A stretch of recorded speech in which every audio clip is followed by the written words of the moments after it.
Okay, we're at the hemp thing. Yeah, my name's Les Stark, and Less is more. All right, Les. Now I got to get a little closer so we can hear you. sure. Pennsylvania hempers. Yeah, we're for the Pennsylvania Hemp Industry Council, and our goal is primarily to get the legislation over the finish line. We're the ones who got industrial hemp legislation introduced in Pennsylvania, and we need to pass this legislation because until it's passed, nothing can happen. Our other goal is to attract investment into Pennsylvania to set up the hemp processing facilities so that the farmers have someplace to go with their hemp.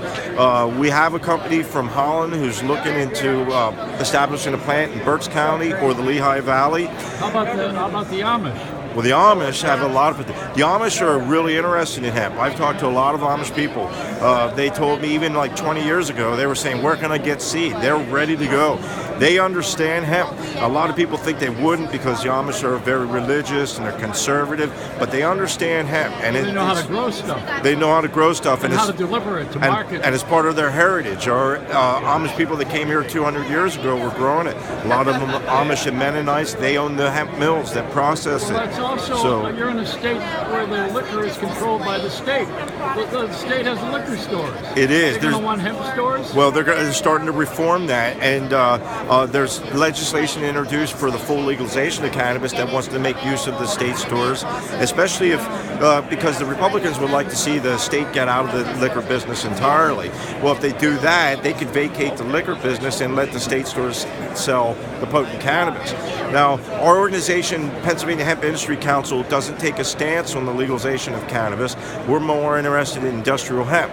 There is an organization in Pennsylvania called the Keystone Cannabis Coalition that's working for full legalization, and I encourage, if your interest is on that side, to get involved with the Keystone Cannabis Coalition and help fund their mission so that we can create the conditions where business can flourish. Well, you know, Ben Franklin used to smoke weed. Well, that's what the So did William Penn. That's what the story is. And that's how they signed the Declaration of Independence, too. Well, when William Penn made the treaties with the Native Americans here, they smoked a peace pipe, and you can find portraits of paintings of William Penn meeting with the Native Americans and the Indians and smoking a peace pipe. What was in that? I think probably cannabis was a part. All right, now let's take a picture of me with this stuff here. Sure. Okay, come on. Now, I want to be known as a stalker. well, those stalks that you're holding there were grown by Ryan Laughlin in Colorado, and it's actually from the first legal American hemp crop since Prohibition. So Ryan Laughlin was